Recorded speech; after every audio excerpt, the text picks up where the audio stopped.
Very good evening to all of you. I would begin by saying that this story that I am going to tell actually was conceived about 7 months back when Vidya rang me up and said that you have to be in Bangalore on 7th of October.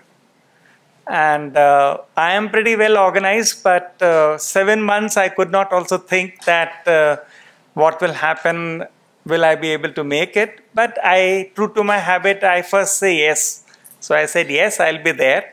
And here I am before you talking about something which I feel is very important, not only for this audience, but for anybody who is directly or remotely connected with conservation. But if you look at the title here, the title starts with the word other. And not only me, many people have issues there. Anything which starts with other, you don't take it seriously. And that is what is the plight of the OECM. That it is titled OECM, and OECM is then other effective area-based conservation measures. But what I'm going to narrate to you is the story, that what that concept is, what kind of a criteria are required to designate an area, and what is happening to the implementation. And what I'm going to share with you in the next 15-20 minutes is the story which has gone so far, but it needs a little understanding of the way in which the whole concept has evolved. Now, we know the word protected area, and the nearest one goes is to look at IUCN definition. It talks that it is a space and dedicated and managed to achieve conservation of nature, and everybody understands what the protected areas are. And to make life a little more simpler, then you start looking at the categories of PA. This is very important, because when we talk of protected areas, I am very sure 9 out of 10 think in terms of the Wildlife Protection Act. If you open up the Act, it says parks, sanctuaries, conservation reserves, and community reserve. So that is what is our understanding of the PA. But this understanding, as I would explain, changes the moment you start looking at some other things. So this is what is the statistics. I don't want to repeat it, but 5% of the geographic area of this country is under these 4 legal categories of protected areas. And mind you, I'm saying protected areas as defined under the Wildlife Protection Act. Now the question comes, can there be anything else also which is defined not within the Act but elsewhere? And that is what is the subject matter of our discussion today. And then you go on and see these IUCN definitions, and I don't need to go into that. But I want to draw your attention to category 6, which says protected areas with sustainable use of natural resources. See, national parks, sanctuaries, community conservation reserves are all animal-oriented over there. There is very little element of use there. But then IUCN itself says that there could be categories where use is possible, where human action, human activities are also possible. And then I want to draw your attention to this statistics which talks about India's green cover. And last year, the Forest Survey of India, which is a designated agency for monitoring our forest cover, came up with this statistics. As you can see, 2021, about 22% is the forest cover of India. And then you can add another 2% as tree cover and so on. But this is very important when we talk of forest cover. We are talking in the context of reserve forest. We are talking in context of protected forest and so on and so forth. Now the question is that in the context of protected areas, these reserve forests have also a role to play. These are defined under the Indian Forest Act. And those of you who have experienced, I'm sure many of you would have seen them, they are also defined under the Act. They also have a working plan. They also have a purpose, and they also are, to a very large extent, legally protected. And to give you an example, if you look at the definition of wildlife in India, a species is protected wherever found. So it is not that a species exists in a national park, then only it gets protection. If it is there in any reserve forest area, it gets protected. So the point I'm making is that we need to change here that a concept of protected area can be beyond national parks, sanctuaries, community and conservation reserves. And that is where few years back, when we were responding to the Convention on Biological Diversity, of which we are a signatory, we said that if you look at your definition, under the IUCN definition, yes, all our reserve forest systems are also serving the cause of protection. You're getting my point? So immediately what happens? The narrative changes. From 5%, which I showed you, it moves to 22%. Because these reserve forests also are protecting the forest areas, they're protecting animals, they are sequestering carbon, they are helping with soil conservation, moisture conservation, and so on. So now, in the global discourse, you would have seen there are many analyses which keep going and getting published. Environmental rankings of India. And those environmental rankings of India, believe me, are very poor for India. The reason is they pick up the 5% only. They don't pick up our 22%. And it is now that we are arguing with those agencies that our 22% forest cover is also serving the purpose of conservation. Forest conservation, wildlife conservation, biodiversity conservation. And that is the reason in the new narrative now, we are talking that we must think in terms of 22%. And then I come back to the next thing, which Vidya mentioned. There is a 30 by 30 high ambition coalition for nature and people. I'll take 30 seconds to explain that. There are two 30s involved here. So the first 30 is the year 2030. Okay, we are in 2022. So in 8 years' time or 10 years' time, what is going to change?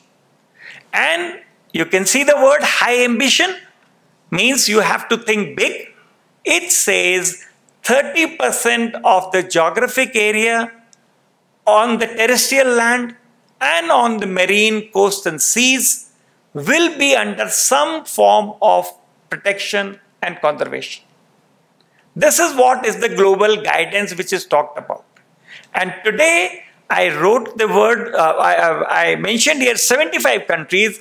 Actually, there are 106 countries, including India, which are part of this coalition. And at the global level, when the CBD is looking at the new global biodiversity framework, there is a goal there where 30 by 30 is what the countries need to accept. And there is a reason behind it. There is a purpose behind it. Conservation needs space. Whether it is wild animal species, not necessarily the charismatic megafauna, but every animal, every plant species needs space. And that space is what we as humans need to provide. And that is where this 30 by 30 high ambition coalition for nature and people. I will come back to it because in this audience today, there are a large number of people who work with local communities who have several apprehensions in mind.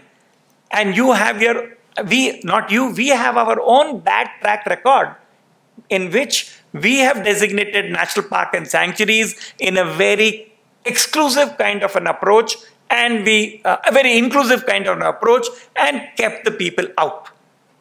So now, if I were to say, or the world were to say that we want to go from 22 to 30, the first question comes in your mind, will it need to more displacement?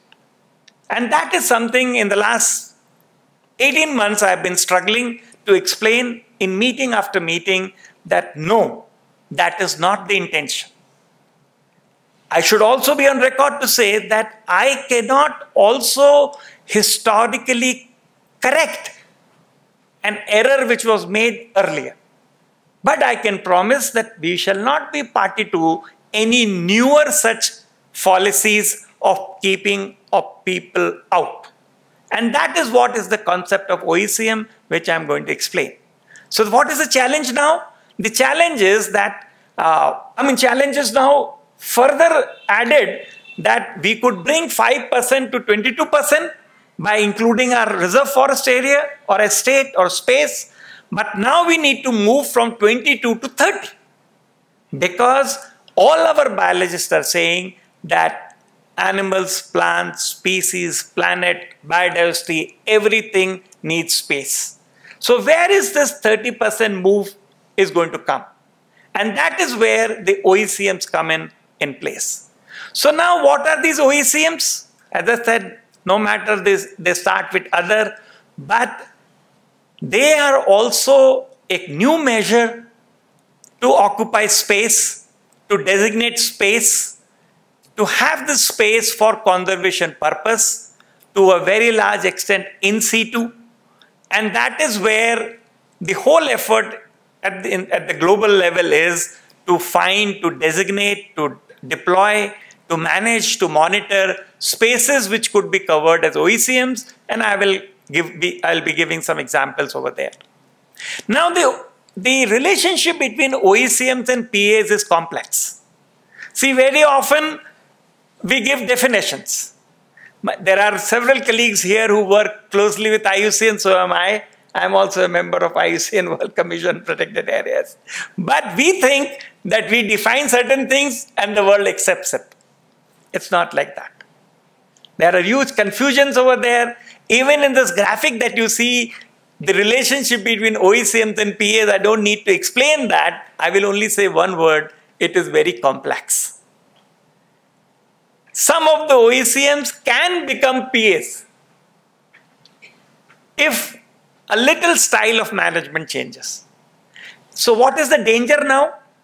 The danger is of a double count. I first designate an area as a national park or a sanctuary or a reserve forest and then go back and say that no, these areas are also OECMs and therefore this question of double counting will come. So this is a danger. And we don't want to mislead anybody, including ourselves, that we propose a system where these two things become overlap, and therefore this is why, as I will explain further, that this is the real challenge before us, that how to make this distinction and how to keep this distinction. And therefore these definitions and guidance which are available at the global level by IUCN are not really effective, if I can say so. They are a starting point, but that is where we need wisdom and experience and indulgence of people like you and me to see that how do we define or redefine the OECM in the context of our conservation scenario over there. So we started this work about 2 years back. See, the national park systems are 100 years old. You remember the first national park from Rangantittu to Corbett to Haley and so on and so forth. But this OECM dialogue, as you can see, in India, it started on 8th of June. The ministry constituted a task force. I was at WI at that point of time, and then we started working. And we have now come up with some kind of a classification, which we say is a work in progress. So basically what we are looking for, we are looking at new spaces. And when I say new spaces, we are looking in the terrestrial realm, we are looking at the wetlands realm, we are also looking at the marine area. But these spaces have to be new. These should not have been designated as a national park or a sanctuary or a community reserve or conservation reserve. So therefore what we did, we then developed this 16 category classification. And I would say that this is a work in progress. We are gaining experience every day. What could be in, what could be out.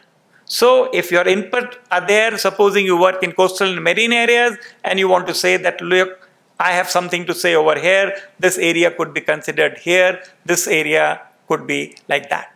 I will give you two examples. First, see the corporates in this country. The corporates are holding huge area under their charge. It could be the Hero Motor Group, it could be TVS Motors, it could be Tata Chemicals. They have their own estate.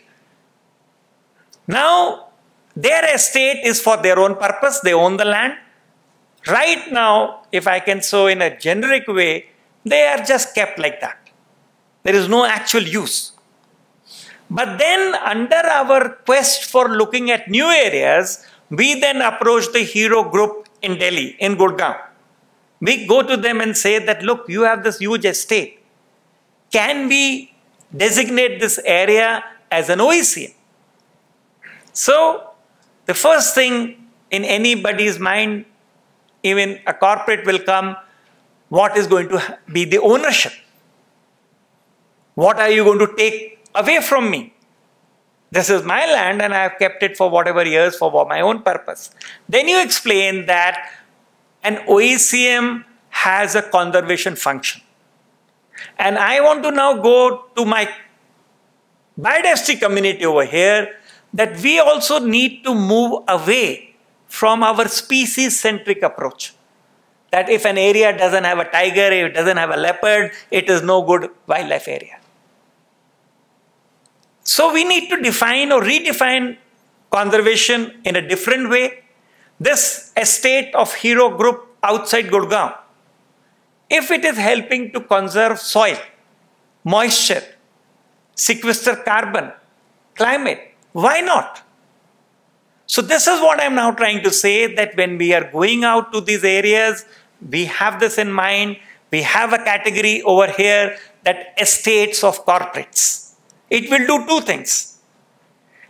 Now, for whatever reasons, we don't want to say whether corporates are good or bad.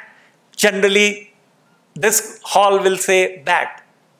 But I would say we need to also open up. We need to think that how best we can engage them, how best we can leverage the strength, how we can give them an iconic value to their estate. And in return, the corporate is asking, what do I get?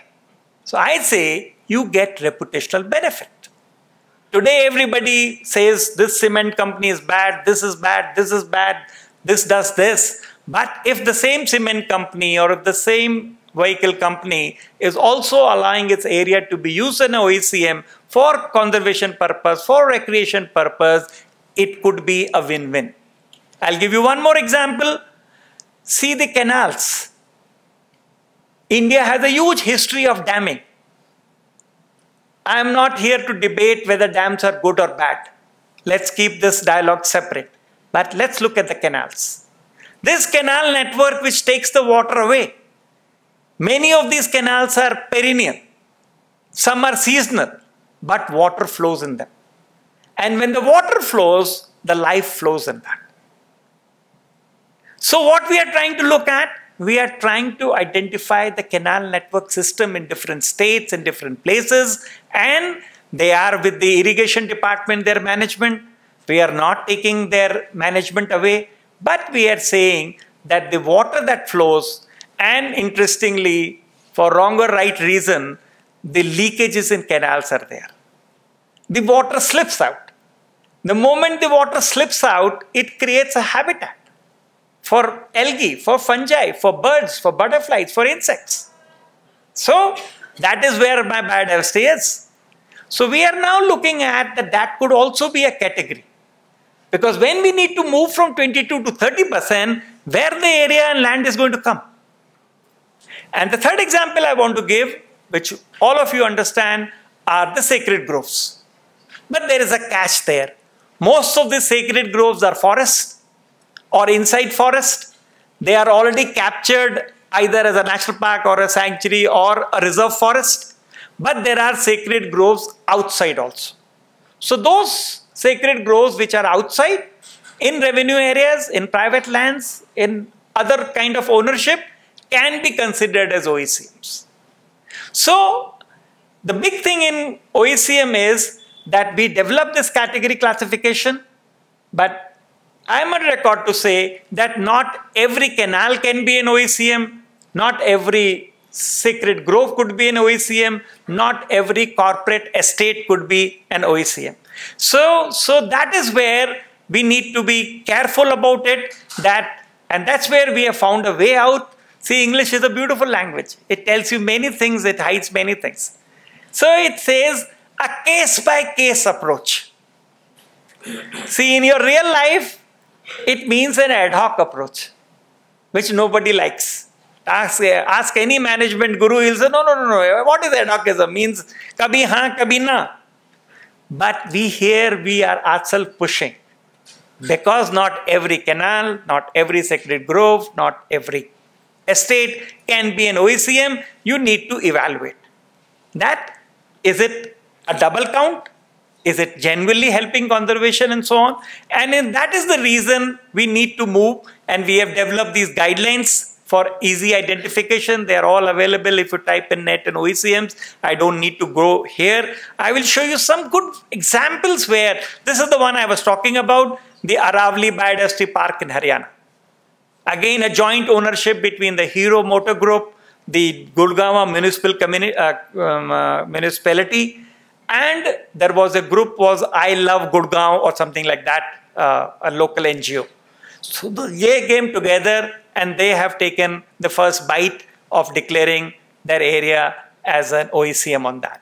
Then there is in Coromandel Birds Paradise in Andhra Pradesh, the Pirosha Mangroves in Maharashtra, the TVS Motor Company in my Tamil Nadu. They are all holding huge land areas which are not designated as any other protected area but can be considered over there.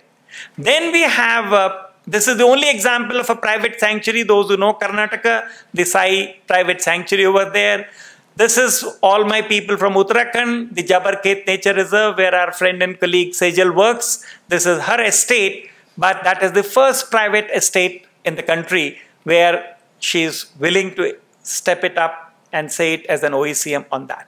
And then this is in Gujarat, and this is in Bihar, and these are the sacred groves I just mentioned about in Arunachal, the Apatani landscape in Arunachal. My friend Sahil is here. Zabo's farming system in Nagaland. These are something very interesting. All of us know what saffron is under a private ownership. These are small parcels of land by local communities in Kashmir where they go saffron. We went to them, we explained to them that, look, can your saffron fields be considered under that? And they said, yes. It will help our community, it will have our marketing, they have several other values to that. So these are again some examples. And what we have done, we have created with the help of UNDP India an OECM portal. If you think that a particular area is or can have the potential to become an OECM, all you need is to go to this portal, put up some information. There are back-end teams working in UNDP who will get back to you with these details and so on. So we want to keep this process as simple as possible. No great elaborate process which is involved in that. These are to my last slides. I have 7 or 8 minutes of warning. So challenges. The challenge is in this room itself. How many people know about OECM or were knowing OECM before I started speaking? I'm not saying that after my speaking, everybody knows it. But yes, the issue is of lack of awareness. Different stakeholders, different facilitators, line departments, every involved agency, their first reaction is, why us? We have nothing. We don't want to give anything. Don't take anything from us. That is the first reaction with a majority of people that we meet. Then we have to explain what is the case-by-case approach, which I just said. It's very beautiful approach, but very difficult. Because you know this Hindi movie, Kabhi Haan, Kabhi Na. So people are afraid of that also, that you are not consistent. But then there are legal requirements of governance. We need to have persons who can explain OECMs. You need a map. See, this is all those people here, they know. For us, it is just an action. But ask a person, even Hero Motor Group, when we said, can you give us a coordinate? He said, what? What coordinates? We don't have anything like that. nothing in our estate. He thought there was something which you can pick and give to me. So these are some of the things which we need to settle on, that we need a kind of a validation process. And that's where a large number of young people who are here, if you want to become a part of this OECM team, opportunities will be there. You can look at these areas, analyze them, and say whether they are fit or not fit. Then we need to manage them, we need to monitor them. And lastly, this is my last slide, we need to initiate a pan-India process.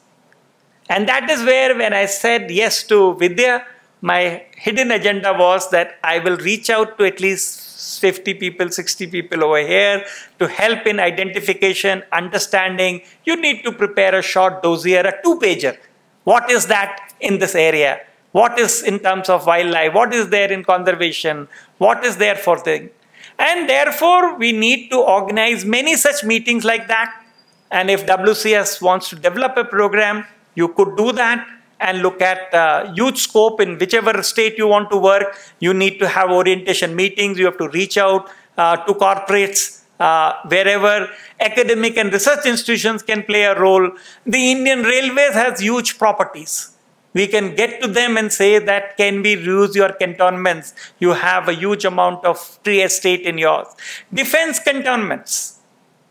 Huge areas in the country under defense cantonment. And other areas as well. So we need to look at this implementation framework. Now we want to look at, many of you know or work with the CSR funds, the Corporate Social Responsibility Fund. So this is an opportunity that you take the funds and not take also. You say you are a corporate body, you remain hero group only, it is your area, you spend the fund, be recognized that you are contributing to OECM. If you want to help out other corporates also or non-corporates also, you could do that. We have at NBA, working with UNDP and ministry, we have initiated a process of engaging interns. These are called as Biodiversity Samrakshan Interns Program. For the last 3 years, we have engaged some 100 people. These are the people young over there. And again, to Vidya, you could also look at institutionalizing this process at your own end. These young interns are the most wonderful persons in the world. Young, motivated, wanting to do something, and they would do anything and everything to take a concept forward on that. And then we need to do 2 things. We need to engage the corporates on one hand, we need to engage the communities on the other. And there can be no better way in getting both of them through the institution of OECM. I think that is all I wanted to say, but I would be very willing to answer or respond to any question here, there, or wherever. Thank you.